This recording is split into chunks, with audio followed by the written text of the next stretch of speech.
BJP का तो काम ही है क्षेत्रीय दलों को तोड़ना। क्षेत्रीय दलों को पहले कहना कि इसमें भ्रष्टाचारी लोग हैं, पाउडर है जो सर्फ है उसमें धो करके फिर उसको ठीक कर देते हैं। तो अभी तो आई ही नहीं, तो वो एमपी बनने के लिए क्यों आएंगे?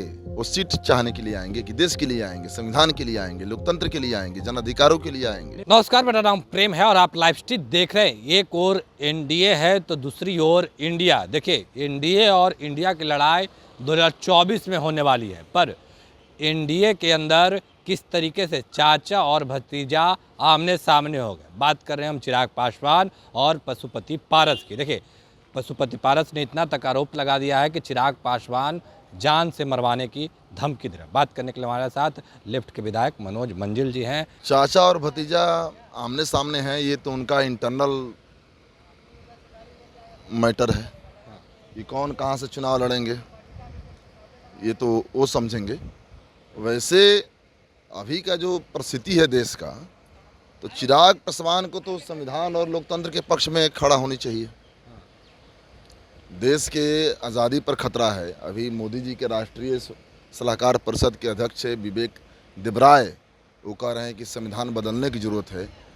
समाजवाद, समानता, स्वतंत्रता, न्याय, धर्मनिरपेक्षता जैसे शब्दों की ज़रूरत क्या है। तो ऐसे में अभी असल सवाल वो नहीं है कि वहाँ से कौन लड़ेंगे। हम लोगों के लिए नहीं, ये जो जान से मारने की धमकी दिलवा रहे हैं, तो चाचा बोल रहे हैं, इसको कैसे देखते हैं? ये भी इंटरनल उनका आंतरिक मैटर है। ये जरूर है कि राजनीति में आपसे अलग विचारधारा रखने वाले जो लोग हैं, आपसे अलग उनकी राजनीति है, विचारधारा है, उनका एजेंडा है, तो उनको आप फिजिकली अटैक वाली बात ये करना, ये लोकतंत्र में इसकी कोई जगह नहीं है। पर इंडिया गठबंधन के कई दल के लोग हैं, वो कह रहे हैं कि चाचा भतीजा के बीजेपी के लोग लड़वा रहे हैं, अब बीच में फायदा उठा रहे हैं। बीजेपी का तो काम ही है क्षेत्रीय दलों को तोड़ना।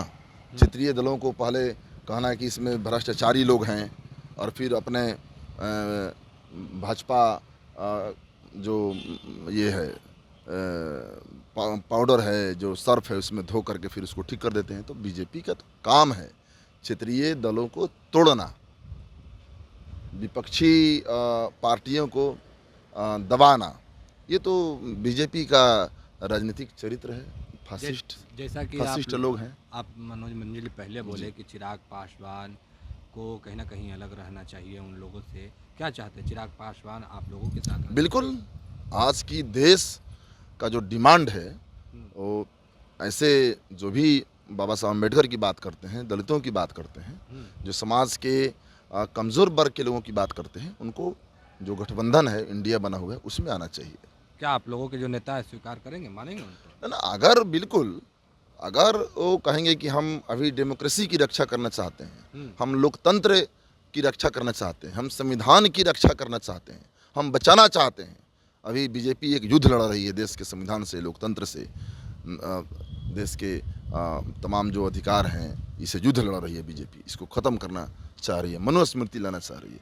तो ऐसे में अगर कोई अभी के परिस्थिति में अगर कोई चाहता है कि नहीं हम लोकतंत्र के पक्ष में हैं, हम संविधान के पक्ष में हैं, हम देश में जो आज़ादी के बाद 75 सालों में देश जहाँ गया है, डेवलपमेंट किया है देश, और उसको ये लोग बेच रहे हैं, लूट रहे हैं, खा रहे हैं, तो इसके कोई खिलाफ करना चाहता है कि भाई नहीं देश के हम साथ हैं, तो बिल्कुल आना चाहिए। अच्छा, चिराग पासवान इंडिया गठबंधन में मान लीजिए कि आ जाते हैं, तो क्या आप लोग हाजीपुर सीट चिराग पासवान ये तो बात की बात है। ये देखिए, मूल बात अभी कौन कहाँ से चुनाव लड़ेगा नहीं, ये तो बात तो हाजीपुर सीट को लेकर हो रहा है। ठीक है, उनके लिए ये हो सकता है। ये तो क्या आप लोग समझौता कर लीजिएगा? हम उस पर अभी क्यों बोलेंगे? अभी तो आई ही नहीं। अभी तो आई ही नहीं, तो वो एमपी बनने के लिए क्यों आएंगे? वो सीट चाहने के लिए आएंगे कि देश के लिए आएंगे, संविधान के लिए आएंगे, लोकतंत्र के लिए आएंगे, जन अधिकारों के लिए आएंगे, लोकतांत्रिक अधिकारों के लिए आएंगे। पिताजी का कर्म वो कह रहे हैं, अलग बात है।